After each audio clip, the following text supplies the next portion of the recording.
Amém, bom dia a todos. Eu tenho um profundo desejo hoje que a graça e a paz de Jesus possa ir além desse lugar.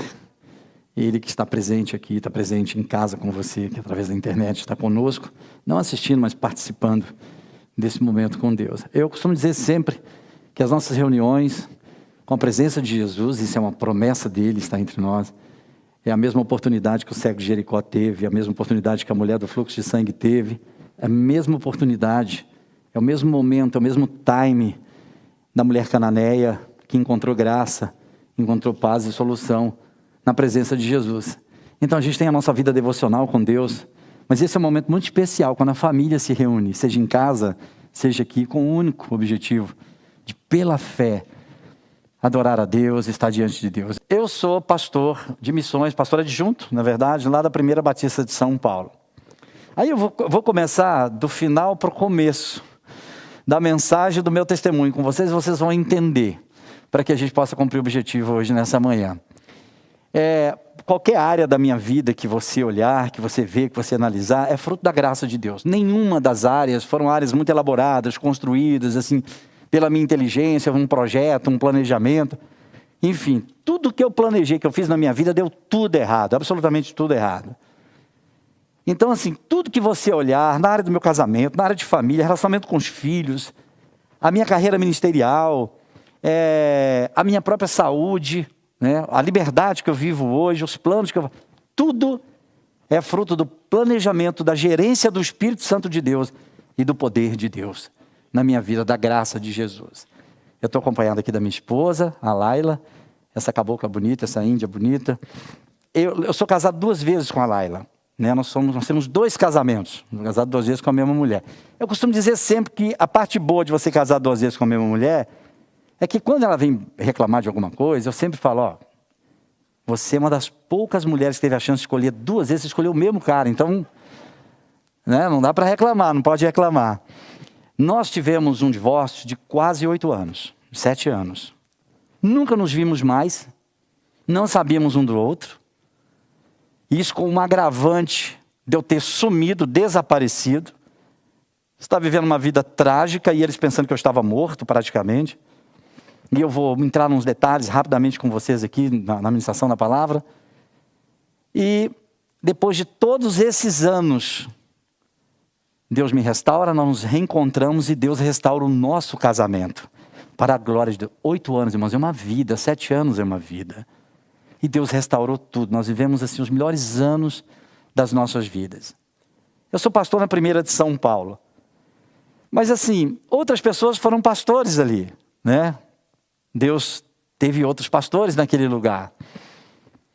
Mas a minha história é diferente porque eu fui mendigo na porta da igreja. Então imagine você saindo daqui agora pela manhã e ao sair você tropeça no mendigo ali na porta da igreja. Na lateral da igreja eu tinha uma carroça. Nas ruas, aquela carroça de reciclagem, eu era usuário de crack, morava na Cracolândia, eu morei quase 8 anos na Cracolândia, e era uma figura sinistra, eu tinha um cabelo bem grande, uma barba grande, assim, completamente descaracterizado do que eu era antes, pesando 59, 60 quilos, eu peso 92 quilos, eu era um cadáver ambulante. E eu ficava jogado, às vezes ferido, quando era atropelado nas ruas, jogado assim na lateral da igreja, porque ficava próximo da Cracolândia. Então, às vezes, eu buscava um pouco de sossego ali na calçada. Então, muitos irmãos passavam por mim, uns me davam uma moeda, às vezes da igreja lá me levavam uma comida, às vezes me davam uma palavra. Eu lembro de uma irmã do 6º andar, que é onde funciona o artesanato da igreja, os cursos de artesanato, e ela me levava lá sobras de papelão, essas sobras de material reciclável para mim poder... Né, porque eu usava o crack, eu me sustentava na rua com o vício através da reciclagem, porque eu não tinha esse domínio, eu não queria me envolver com crime, com justiça, com polícia, eu não sabia roubar, então eu vivia da reciclagem, de lixo em lixo, tentando angariar o crack de cada dia na rua.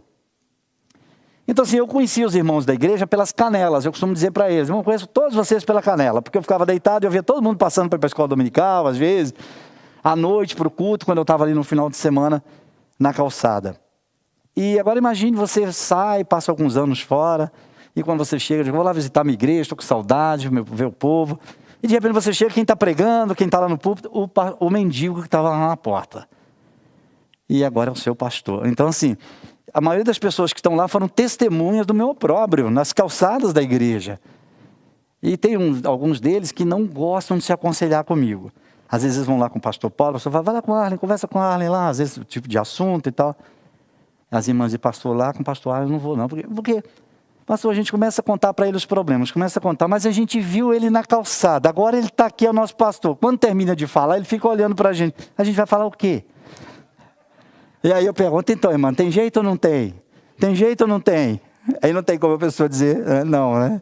Então, assim, todas as áreas da minha vida é fruto da graça de Deus. Não tem nenhuma área que eu fiz um caminho assim previsível.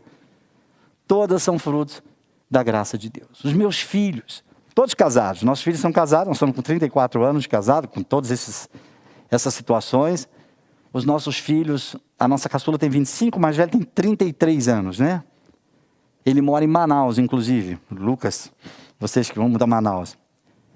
E os nossos filhos, para eles sentarem novamente à mesa, e esse caminho do reencontro e depois da recuperação dessas autonomias, dos papéis, porque eles ficaram abandonados, uma bagunça. Às vezes eu olhava para a situação e eu imaginava que era melhor voltar do que continuar. O caminho de volta era muito mais previsível do que continuar. Eu não tinha nenhuma segurança, nenhuma garantia de que aquelas duas meninas e aquele rapaz, o meu mais velho, o meu primogênito, que eu conseguiria novamente ter acesso ao coração deles, à confiança deles, ao crédito deles e tal.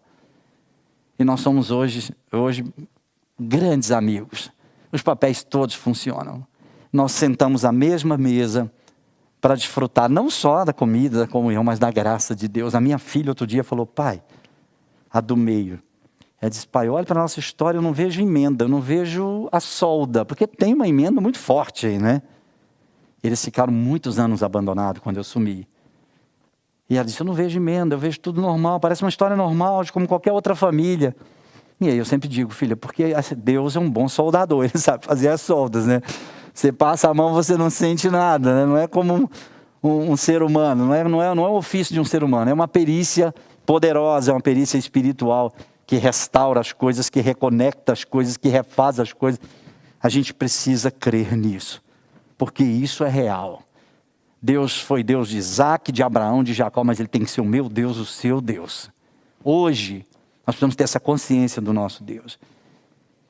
Então os nossos filhos são todos restaurados. Meu filho mais velho ficou 3 anos sem falar comigo. Ele foi tão afetado, mas tão afetado, coitado, que ele sofreu tanto por ser o mais velho, por já refletir sobre as coisas e tal, e assimilar de uma forma diferente, que ele foi trágico. Até a minha volta foi trágica, porque ele já tinha dado um sentido para a vida dele. Todos já estavam mais ou menos seguros ali. E aquilo voltou a assombrá-lo, aquela ideia da tragédia, do abandono, voltou a assombrá-lo. E ele disse para a mãe, se você se casar novamente com ele, eu vou romper com você. E eles foram parceiros, caminharam junto por tanto tempo. A mãe entendeu que aquilo era de Deus e nós casamos novamente. Deus começou a restaurar, pois ele rompeu com a mãe. E ele ficou 3 anos sem falar comigo. Era uma coisa assim trágica, de eu não poder frequentar o mesmo espaço que ele. E a minha vida mudando, e Deus operando na minha vida, o Espírito Santo me dirigindo, me dando graça. E eu dizendo para Deus, não vai dar certo isso, eu acho que isso não vai dar certo. Porque a coisa mais preciosa para mim é o meu garoto, é o meu filho. E o que adianta eu ser um pastor? O que adianta eu recuperar isso, eu recuperar aquilo? Nós reconstruímos na nossa casa, nós temos... Não adianta, eu preciso do meu filho, eu preciso ter o meu filho. E aquele era um caminho que não existia. E a Bíblia diz que Deus abre caminhos onde não existem caminhos. É tão real isso, eu tenho uma relação com a Bíblia, com a palavra, parece que ela foi escrita enquanto eu estava vivendo. Parece que quando eu ia passando pelos problemas, as dificuldades, e aí Deus dizia, opa, peraí, abrir caminhos onde não tem caminho. Deixa eu escrever aqui para ele ler. Aí, restaurar aquilo que foi destruído. No lugar disso, colocar aquilo. Essas coisas da Bíblia são coisas que foram acontecendo assim, são sementes que foram brotando na terra completamente desértica, isolada, desolada das nossas vidas. E eu comecei a orar por esse meu. Eu fiz várias tentativas, deu tudo errado. E eu vou falar sobre isso hoje. Que você fazer as coisas com Deus, você ter planos com Deus, ter projetos com Deus, você fazer missões com Deus, você ter você planejar as coisas com Deus implica em tentativas, em esforço, em continuar, em persistir, em perseverar. Essa coisa da insistência, ela é muito clara na Bíblia. Não tem esse negócio de uma bala só, de um tiro só, tem que ser dessa vez, vai dar certo desse jeito. É com esse plano aqui que a gente vai conseguir. Não. É o bater e bater, buscar. É dessa forma. Pedir, essa insistência da questão da renovação do ânimo do ser humano, do esforço do ser humano, de dar o que o ser humano tem de verdade. Deus se agrada muito disso. E aí, durante 3 anos, eu pedi a Deus pelo coração do meu garoto. Senhor, assim como as águas no leito do rio, são os leitos que levam as águas para onde querem, assim o coração do rei na tua mão. O Senhor que o inclina para a esquerda ou para a direita. Eu não tenho mais o que fazer, inclina o coração do meu menino para mim. Era aniversário dele. E ele gosta muito de comida mexicana e eles iam comemorar num restaurante aqui em São Paulo. Minha filha me ligou e disse, pai, aniversário do Felipe, você sabe, né? Eu falei, sei sim, não tem problema, vou deixar sua mãe um pouco mais cedo, volto, depois eu vou buscá-la, aquela coisa toda, porque eu não podia frequentar ele, dizia, onde eu estiver, ele não pode estar. Ele não é o meu pai. E aí nesse dia ela disse, não pai, ele pediu para você ir. Depois de 3 anos, irmãos, de várias tentativas, de tudo errado, dando errado na relação com ele. E aí eu fui preparado para um momento assim, sei lá, uma cartaz dele, de um momento de humilhação para mim e tudo. Eu estava sentado no restaurante quando aquele menino chegou, parou o carro dele, quando ele entrou, e eu tremia, eu não sabia o que fazer. Ele veio em direção a mim e falou, pai, fica em pé. Eu fiquei em pé. Eu pensei, vai me dar um soco, né? Ele é fortão, ele falou, pai, fica em pé. Ele me deu um abraço, me beijava, me dava tanta saudade de você, como é que você está? Como se nada tivesse acontecido. Até hoje eu não perguntei. Até hoje eu não quero nem saber, eu quero é curtir o meu garoto, já tem muitos anos isso, nós somos grandes amigos. Vamos tirar férias agora, vamos para Manaus ficar lá com ele. Então assim, todos os caminhos, todas as áreas da minha vida são áreas que foram tremendamente irrigadas pela graça de Deus. E tudo isso, meus irmãos, foi com muitas tentativas. E eu queria ler para fundamentar o que eu vou falar para vocês agora, eu quero ser breve. O que está registrado no Evangelho de Lucas, capítulo 8, do versículo 5 ao 15, que é conhecido demais, que é a parábola do semeador. Eu preciso dizer aqui antes, eu sei que vocês já sabem disso, mas vale a pena reforçar. A palavra parábola, ela vem do grego, é a junção de 2 termos, que é parabolein. Para é paralelo, é ao lado, e bolein é jogar, é atirar. Então, parábola significa atirar ao lado, jogar do lado, atirar do lado, não no alvo, do lado. Então, quando Jesus falava por parábola, na verdade, ele estava pegando uma realidade, um evento, um contexto ali, e como ele não queria falar só para aquele contexto, não só para aquele momento, não só para aquelas pessoas, ele jogava do lado. Ele contava uma história e ele pensava, um dia o Arlen vai precisar disso aqui. Um dia o Lucas vai precisar disso aqui, um dia você vai precisar ler isso aqui, você vai precisar refletir sobre isso aqui.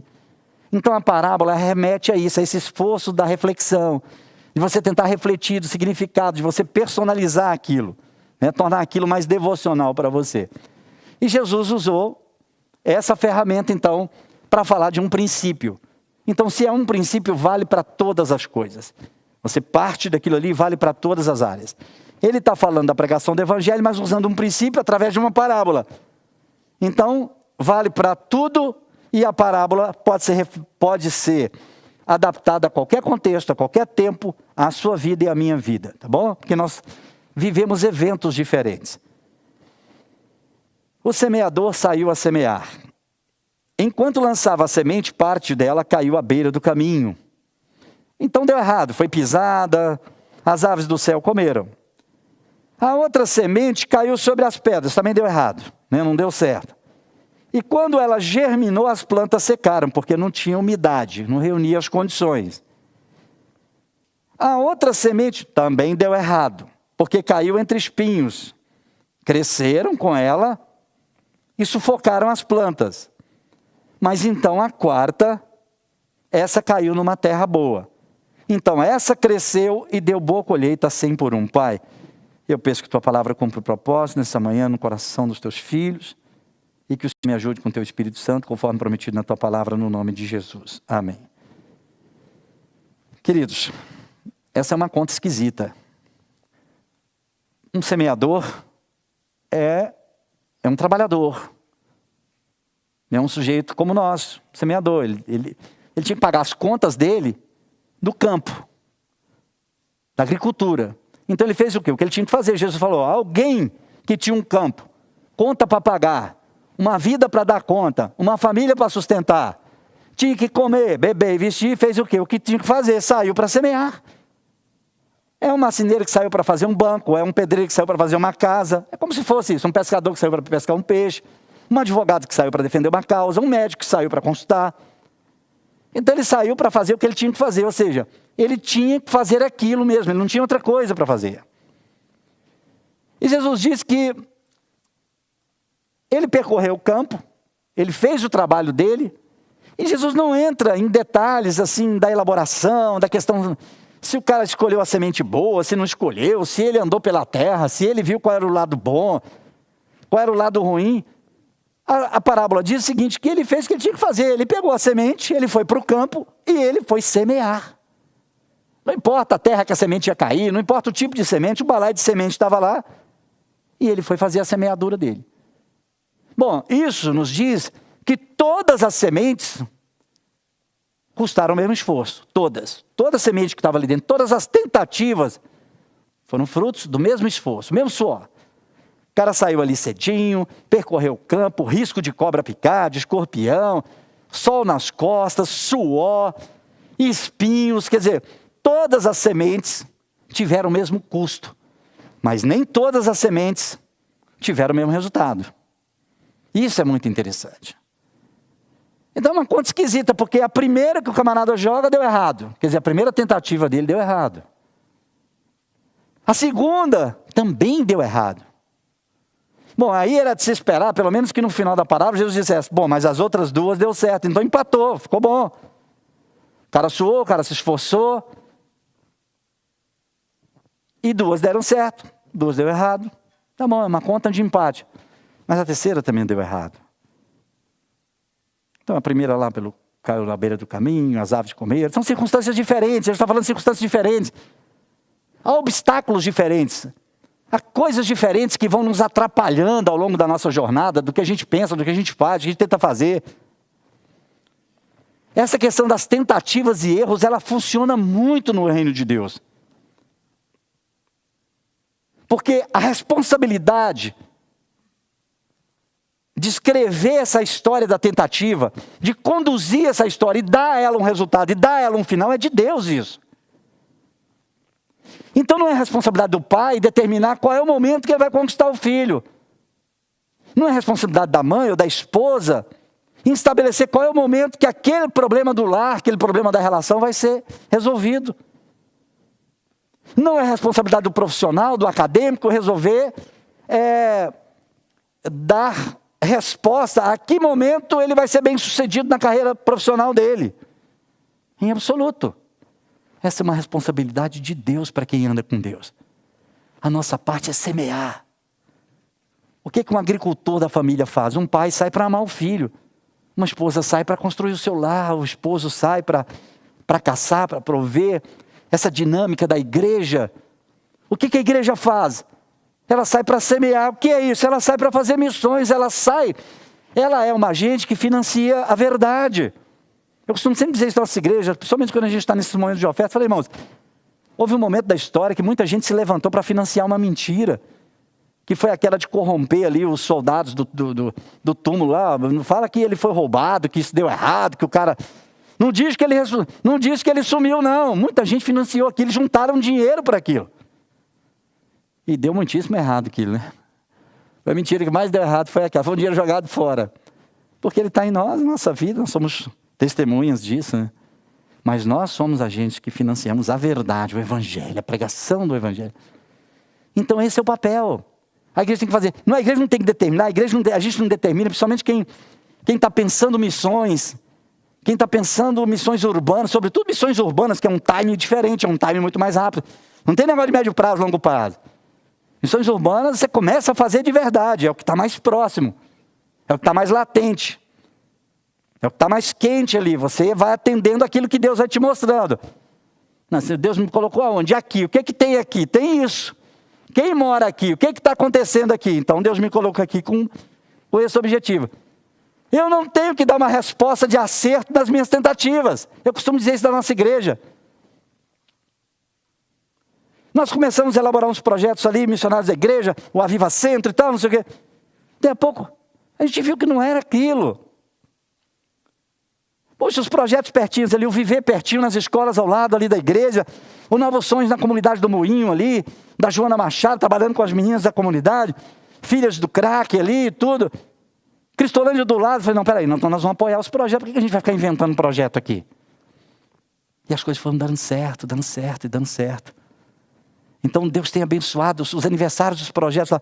Quantas famílias estão vindo para a igreja desses projetos? A nossa parte é tentar, é fazer, é insistir, é persistir. Persistir no amor com o filho, persistir no caminho. Porque nós somos os filhos da quarta semente. Irmãos, eu tive 22 internações. 22. Eu no auge do meu casamento, vivendo uma carreira profissional assim, super ascendente, prosperando financeiramente. Eu me perdi porque viajava demais, fazendo negócios, a gente assim, vivendo um momento muito bom da nossa vida, nossos filhos pequenininhos ali crescendo. E eu olhava para essas presilhas sociais, eu muito novo, funcionando o meu papel de esposo, de pai, de provedor, e aquilo tudo da minha carreira profissional, de vento em popa. E a gente ganhando muitos recursos.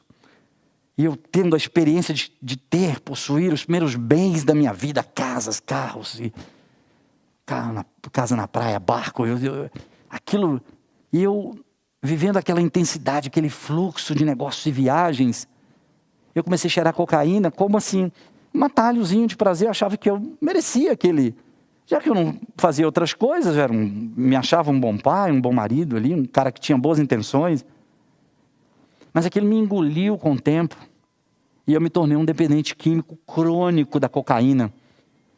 E eu comecei as minhas tentativas, porque eu amava minha família, eu amava meus filhos. Então eu chegava em casa das viagens, ligava o carro, às vezes de madrugada, eu entrava, eu tinha mania de abrir a porta do quarto dos meus filhos, e eu via os meus filhos, só tinha os dois primeiros, né, que é a diferença de um ano, um para o outro, e eles dormindo sossegadamente, aquele sono da paz, da tranquilidade. Abri a porta do quarto da minha esposa, no nosso quarto, minha esposa estava dormindo tranquilamente. Eu me sentia tão bem com aquilo, e eu imaginava assim, que eles estavam tranquilos porque estava tudo bem, as coisas estavam funcionando, isso era um sinal de que estava tudo bem. Eles confiavam, eu estava viajando, trabalhando, fazendo a minha parte. Mas eu já estava completamente tomado pela cocaína. Eu fiquei tão apavorado com aquilo, que eu resolvi parar. Falei, eu vou parar com essa insanidade. Isso já está levando a grana, o dinheiro, o tempo, já está mudando um pouco as coisas. E eu fiz uma tentativa sozinho para parar e não consegui. Aí eu fiquei um pouco apavorado, falei, pô, isso é maior do que eu. Aí eu pedi ajuda para minha esposa, numa madrugada, ela ficou muito triste, ali um pouco desesperada, chorando pela decepção, aquela coisa toda. Eu falei, mas a gente tem que resolver isso, porque senão a gente não vai conseguir prosseguir. Eu estou profundamente viciado em cocaína, e eu já não consigo mais dominar isso. Eu já não cheiro mais quando eu estou lá no happy hour dos meus negócios, do trabalho, das viagens. Agora, em todos os lugares, eu estou recorrendo a isso. E aí nós tentamos juntos. E também não conseguimos. Eu simplesmente não consegui. Era algo que tinha... Eu costumo dizer que as drogas na minha vida foi uma ferramenta, um instrumento usado pelo inferno. E eu não sabia, para me acorrentar, eu não sabia onde estava a ponta dessa corrente, eu não sabia onde estava a chave dessa algema. Sabe quando você fica tentando com a chave, várias chaves na porta, você não consegue abrir? Era mais ou menos isso. Fiava uma chave, não dava certo, colocava outra chave, não dava certo, e as algemas estavam lá, rapidamente eu voltava a usar novamente. E a gente ficou tão desesperado que resolvemos pedir ajuda profissional. E aí médicos e tal, consultórios, psiquiatras. E aí começou uma jornada terrível. Porque as tentativas e fracassos. E eu queria de verdade, mas eu não conseguia. Era algo muito mais... Por isso que o título de um dos meus livros é Mais Forte que o Crack. Porque o crack era algo que parece que era potencializado por uma força esquisita que eu não conseguia, que estava lá na minha alma, eu não identificava o lugar. Porque libertar a alma do ser humano é prerrogativa de Deus. Não tem médico que consegue fazer isso. O médico, o psicólogo, o psiquiatra, ele consegue organizar sua mente. Poxa, te dá sabe, organizar direitinho. Os médicos conseguem te estabilizar clinicamente, te ajudar bastante a desintoxicar. Mas a alma humana é complicada. Tirar essa corrente da alma humana, a chave certa para abrir essa algema e jogar fora e dizer, agora você está livre, vá e não peques mais. Isso é prerrogativa do Todo-Poderoso. E aí, queridos, foi uma jornada triste. 22 internações. Isso que minha mulher contou. Ela disse, está contado, 22 vezes você foi para hospitais, para clínicas, as clínicas mais caras desse país que vocês possam imaginar. De Bezerra de Menezes, Vila Serena, Clínica Vida aqui na saída para Curitiba, quem conhece ali na Raposo. Aliás, não é na Raposo, ali eu acho que é na Regis Bittencourt, acho que é isso. Clínica famosíssima, clínicas caríssimas, tinha lugar que eu tinha que vender carro para poder pagar as diárias dessas clínicas. Eu não conseguia. Me entupi de psicotrópicos. Teve uma época, tinha clínicas que eu ficava tão insano, porque eu ficava muito impregnado de medicação pesada, que eu não reconhecia mais Laila como esposa, ficava babando nos corredores, épocas assim, de insanidade, muita insanidade. E meus filhos foram já começando a sofrer os abalos, os abandonos, as nossas famílias ficando frustradas, porque você está perto de alguém sofrendo, e você está tentando e a pessoa não consegue, você fica muito desconfortável com isso. Você se sente impotente, você não pode fazer nada, você não pode mudar, você não pode se libertar no lugar do outro. E as famílias se frustraram e se afastaram, e nós começamos a viver uma solidão. Então eu fui passando por esse período. Teve uma época que o psiquiatra chamou, esse dia eu me lembro que sentou com minha esposa, sentou com alguns familiares e disse, não tem mais o que fazer por ele. Ele já usou toda a farmacologia psiquiátrica, não tem nada da psiquiatria que ele não tenha usado, não tem nada, não tem uma dinâmica, não tem uma terapia e não tem um medicamento da psiquiatria que ele não tenha usado. Não tem mais o que fazer por ele. Tira ele daqui porque ele vai morrer, porque ele está até sem curso respiratório. Qualquer momento ele vai ter uma parada cardíaca. Então me levaram nessa condição. E eu me lembro que de vez em quando eu conseguia assim, ficar alguns dias e tal. Eu ia para os negócios de novo, porque começamos a vender as coisas e desfazer das coisas. E aí foi ladeira abaixo. Foi destruindo tudo, eu não tinha mais tempo para nada. E agora tentando, salve-se quem puder. A nossa família se afastaram, lá ela ficou... A gente começou a viver uma solidão, sozinho mesmo, trancado numa casa bonita, sem saber o que fazer da vida, mas... Nosso lindo projeto de família, nosso sonho, nossa paixão, nossa vida, nossa história de amor tinha ido por água abaixo. E agora, o que fazer? Porque eles não iam romper comigo, eles não iam me tirar da vida deles. E se a gente continuasse, eles iam morrer comigo. Eu não tinha saída para isso. E eu me lembro que eu fui tentar um negócio, eu fui tentar um tratamento, eu não sei o que eu fui fazer. Quando eu voltei para casa, de madrugada eu desliguei o carro, eu entrei, e antes de entrar, quando eu desliguei o carro, eu escutei um gemido dentro de casa. E eu estou falando isso para contrastar para vocês aquela cena de que eu cheguei em casa, abri e vi meus filhos dormindo, minha esposa, né, no sono da paz, no sono da tranquilidade. E agora eu ouvi um gemido. E eu fiquei preocupado com aquilo. Quando eu abri a porta, eu vi lá ela jogada na sala de casa. Né? Ela não chorava mais, ela não aguentava mais, ela não tinha mais o que chorar, ela só gemia. E ela de madrugada ali gemendo. E eu fiquei com o meu coração ali partido, com a minha consciência me engolindo com aquilo. E eu fiquei preocupado com os meninos, dei a volta, fui no quarto. Quando eu abri a porta do quarto, as duas crianças estavam sentadas de mãozinhas dadas, tadinhos, na cama. Os dois com o olho desse tamanho, arregalados, sem dormir, preocupados que estava escutando a mãe gemer. E eles sabiam que estava desabando tudo, que a gente não era uma família como a dos amiguinhos dele. Alguma coisa estava errada, eles sabiam disso. A criança só não resolve, mas ela sente, né? Alguém tem que ajudá-la a resolver. Quando eu vi aquela cena, eu falei, acabou. Eu fracassei e acabou. E aí, numa viagem que eu fiz, na volta, eu desci no aeroporto de Guarulhos, logo de manhãzinha. E eu tomei uma decisão. Eu falei, ou eu dou um tiro na cabeça, ou eu sumo da vida deles e dou a chance da minha mulher encontrar um marido de verdade e meus filhos terem um pai de verdade na vida deles, porque eu não cumpro mais essa função, esse papel. E aí, no ímpeto, assim, eu tirei minha carteira, meus documentos, fui jogando fora, no lixo do aeroporto de Guarulhos, fui jogando fora, assim, me desidentificando, sabe? Desistindo da minha existência, da minha identidade. E saí a pé, para viver quase 8 anos na Cracolândia. Eu pensei que ia viver uma semana, um mês eu ia morrer, porque eu não tinha sido preparado para aquilo. Eu não vou viver nas ruas. Comer aonde? Viver de que forma? Me adaptar como a uma situação daquela? Eu nasci numa família de classe média alta em Belo Horizonte, eu tive acesso às melhores escolas, eu podia escolher coisas boas, eu fui muito bem educado pelos meus pais, sou filho de árabes. E não por ser filho de árabes, mas porque tinha uma cultura muito forte do vínculo, desse vínculo familiar, desse vínculo do ensino, sabe?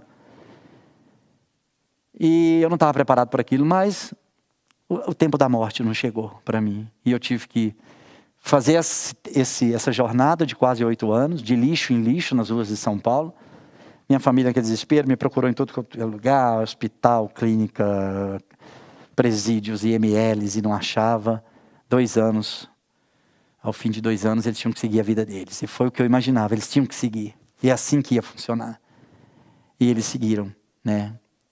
Fui dado como morto, praticamente como ninguém sabia onde eu estava. São Paulo é um palheiro humano, né? Eles não estavam em São Paulo. E aí seguiram, ela teve que seguir a vida dela, teve que pedir um divórcio unilateral para se resolver civilmente, assinar documentos, essa coisa toda. Tem nos nossos DVDs uma carta que ela fez no dia que ela assinou o divórcio, chamado O Lugar Onde Moro. É uma coisa de cortar o coração. Ela dizendo como o endereço da alma dela mudou, como o endereço da vida dela mudou, mas não o endereço físico só. Agora ela voltava para a casa da mãe, mas ela voltava para um endereço terrível da alma dela. Ela ia morar num lugar muito frio, gélido. E essa carta que ela fez, nós transformamos isso num vídeo. E tá num dos livros e tem no nosso DVD também isso. E aí, eles seguiram, eu fui viver minha tragédia nas ruas, né? Adaptação, aquela coisa toda, as doenças nas ruas e tal.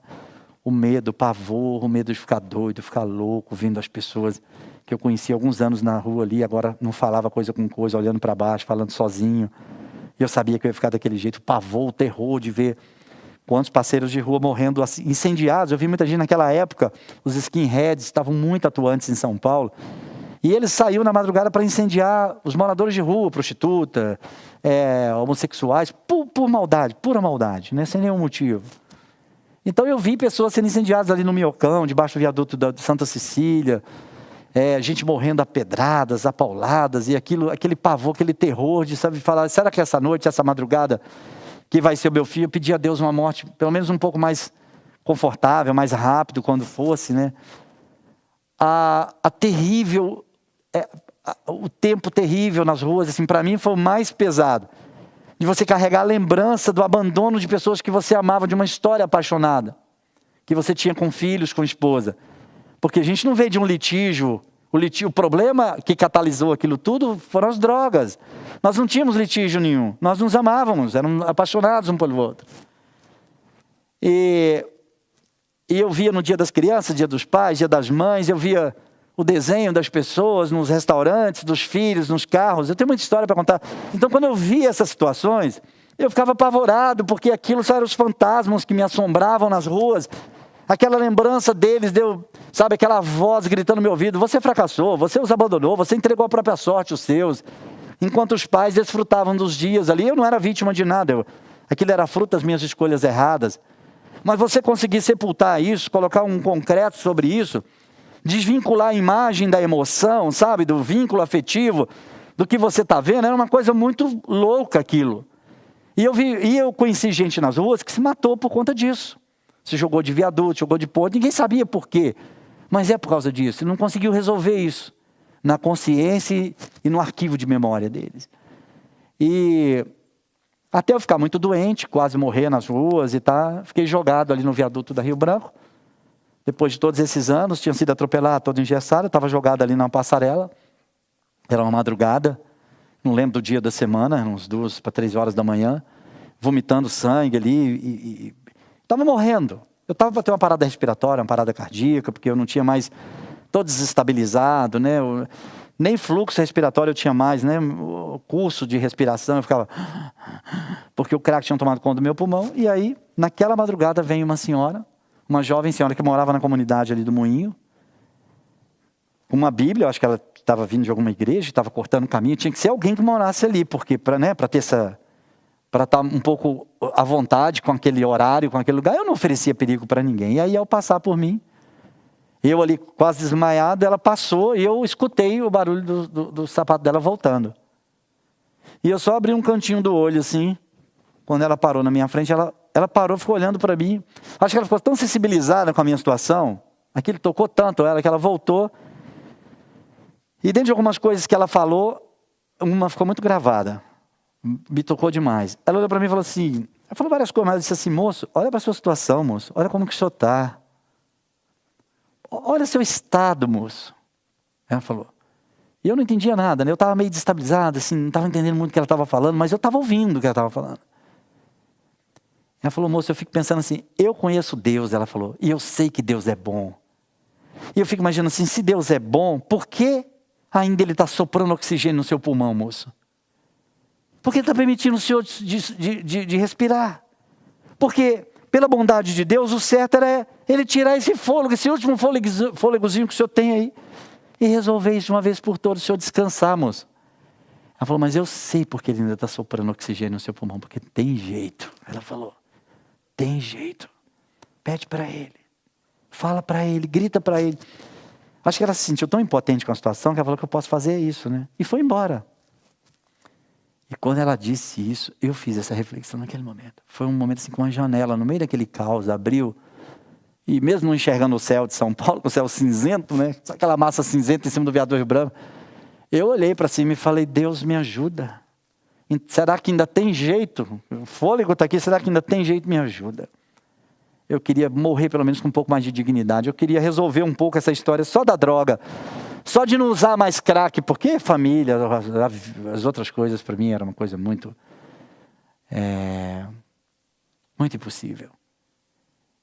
Eu falei aquilo, chorei naquela madrugada, desci dali quase de manhã, me joguei numa rotatória ali na Marquês de São Vicente, ali perto, aquela rotatória ali que dá acesso para ir para o Shopping Bourbon, lá, né? Que é ali, perto da Água Branca ali, aquela rotatória.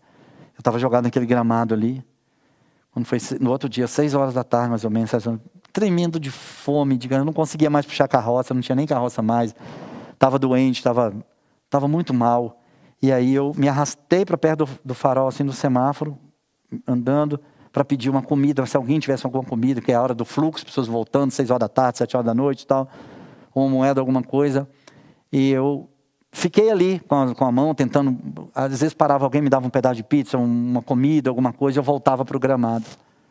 Fiz isso, jogado de novo o dia inteiro, até o outro dia. De tardezinha, levantei novamente. Eu não sabia, mas do outro lado, na segunda vez, do outro lado. Aí, naquele momento, depois que eu falo, a gente não sabe qual é a quarta semente. Você precisa semear. Nós somos semeadores. A gente tem que semear nas tentativas. Porque deu errada a conta para aquele semeador.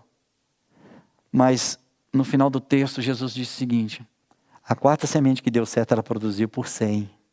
Ele estava dizendo, quando eu colocar a mão, quando a semente que você lançar for a semente realmente que eu vou deliberar, não se preocupe não, porque vai valer por todo o esforço que você teve e que não teve recompensa. Vai valer por todas as dores das tentativas fracassadas que você teve. E das pessoas que disseram, tá vendo, não vale a pena, tá vendo, não vale a pena.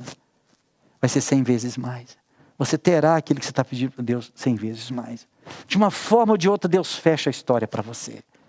Não fica sem resposta, semeadura nenhuma. No campo da seara de Deus fica sem resposta. E a nossa família é a seara de Deus. A igreja, o mundo, é a seara de Deus para plantar a semente. A nossa vida, onde a gente está, na faculdade, na escola, no trabalho, é a seara de Deus.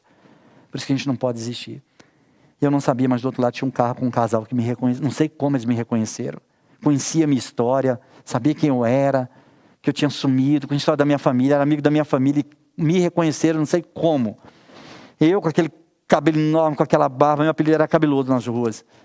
E eles passaram uma mensagem para minha filha, que estava morando na freguesia do Ó, que era muito parecido. Então a minha filha começou a fazer as buscas, desesperada, ligou para a mãe, aquela coisa toda.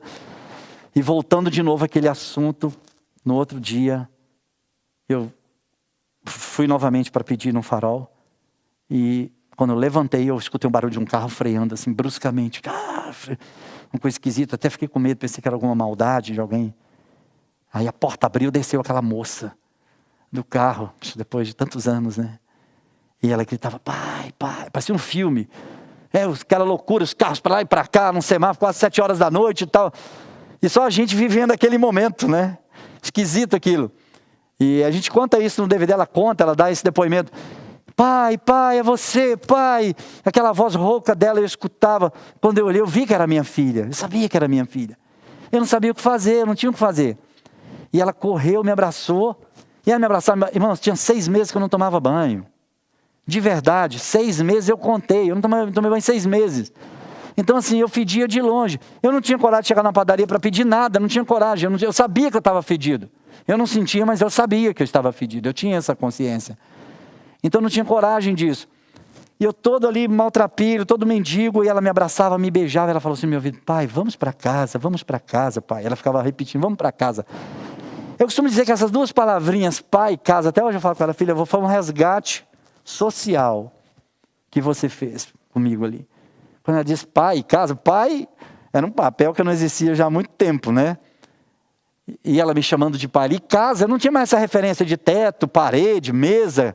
Que na rua você perde essas referências. É muito engraçado isso. E ela, vamos para casa. Eu me entreguei aquilo ali, né? Eu não estava nem ligando o que eu tinha falado lá, aquela mulher falando com Deus, só me entreguei aquele momento. Fui levado por aquela onda de amor dela, né?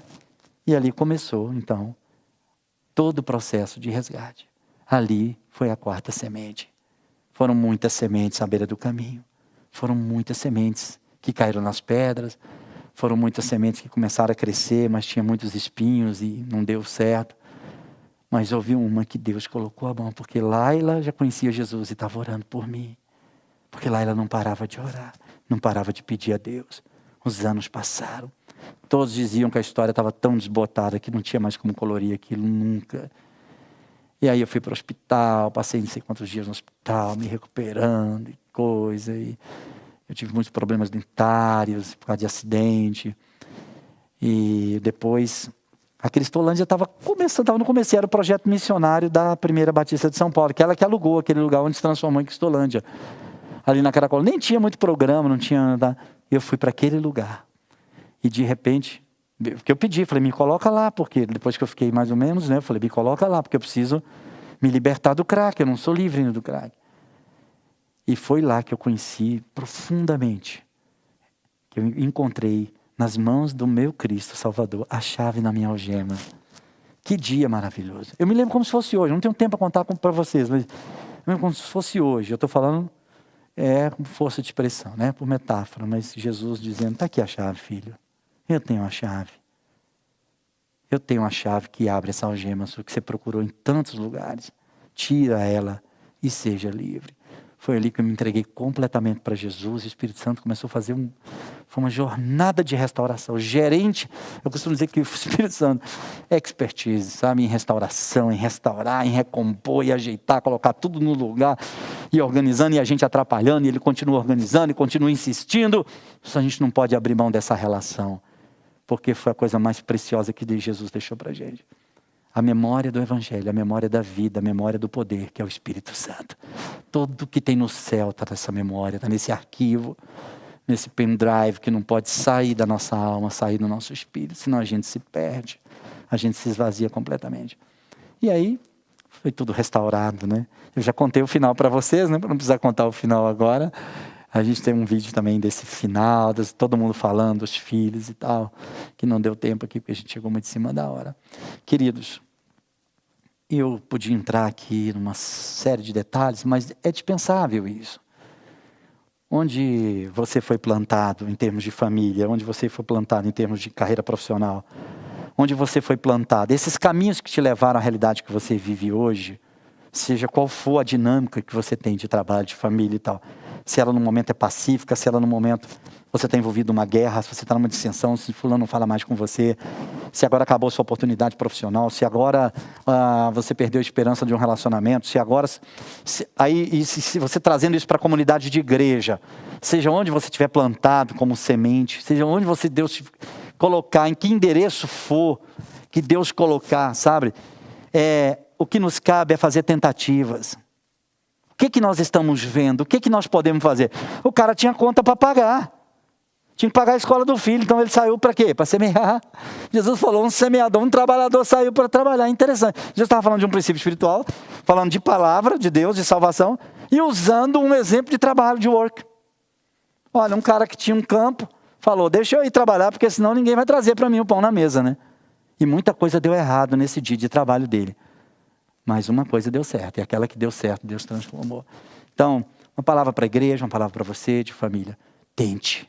Insista, persista, saia para semear de manhã, continue semeando oração, na vida do filho, na vida do marido, no lar, continue tentando. Não deu certo com o povo que mora aqui debaixo do viaduto, vai dar certo com os bolivianos que estão aqui, não deu certo aqui, dá certo com os africanos que estão aqui, não deu certo, vai dar certo com a faculdade que tem ali na frente, não deu certo, continue tentando e semeando, que isso é missões urbanas.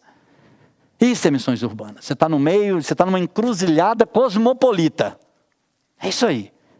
Uma encruzilhada cosmopolita. E Jesus foi crucificado numa encruzilhada cosmopolita. Era tão cosmopolita que teve que se colocar a inscrição na cruz com vários idiomas, para as pessoas entenderem o que estava acontecendo ali. E se ele foi crucificado na boca do lixo, numa encruzilhada cosmopolita, a igreja tem que estar nessa encruzilhada também. E ele vai dar a direção. Eu queria convidá-los para se levantarem. Vocês que estão em casa colocarem seus corações agora nessa oração. Com fé, não tem caminho com Deus sem fé. E a gente vai orar agora, pedindo o Espírito Santo para pegar essa semente e plantar na melhor terra do nosso coração. Não desista, continue plantando. Quando a quarta semente vingar, ela vai produzir por 100, ela vai valer todo o esforço. Minha mulher sofreu demais, mas se você perguntasse para ela hoje, as pessoas... Eu fico às vezes lá na sala ouvindo ela do quarto com as mulheres ligando para ela. Ai, Laila, porque... Aí eu falo, nossa, meu Pai do céu, como valeu a pena essa semente que vingou. Não valeu a pena o sofrimento, o problema, o dano, né? Mas a semente que vingou. Pai do céu, Senhor, o que faremos nós diante de um desafio tão grande? Somos semeadores, temos um campo, nós temos a nossa família, todo dia a gente sai para semear. E a gente fica muito triste, muito cansado, Senhor, a gente fica muito desanimado, quando a gente vê que não deu certo uma coisa, não deu certo outra, não deu certo outra. E a gente começa a ver outros irmãos, outras pessoas, Senhor, saindo para os seus campos e a primeira semente dando certo, Pai. A gente começa a ver outras pessoas alcançando graça, sendo transformadas, famílias sendo mudadas. A gente olha para outros ministérios às vezes e vê as coisas dando certo e a gente tentando aqui e ali, num esforço, Senhor, grande. Ó Deus, e às vezes a gente fica um pouco triste, desanimado. Será? Vem as dúvidas. Mas o que faremos nós diante desse desafio de continuar, Pai? Ó Deus, mesmo algumas tentativas e esforços não terem valido a pena, Senhor, não ter caído no lugar certo. Mas agora temos a promessa de que, não importa, quando o Senhor deliberar sobre as nossas questões, quando o Senhor estender o teu cetro, quando for o teu momento, em tempo oportuno, Senhor, ó Deus, o Senhor alcançará, a tua misericórdia nos alcançará, e essa semente vai vingar, ela vai germinar, e o nosso filho valerá a pena, a nossa família, os nossos relacionamentos. Ó Deus, o evangelho que vivemos, as missões que fazemos, a palavra que pregamos valerá a pena, Senhor. Nós veremos os frutos, nós temos essa promessa. Não importa, Senhor, não importa se as tentativas erradas custaram o mesmo esforço, custaram tanto para nós. Vai ter uma semente que vai cair em terra boa. Eu peço, delibere sobre os filhos, sobre as famílias, sobre a tua igreja, sobre o teu povo, no nome de Jesus, amém.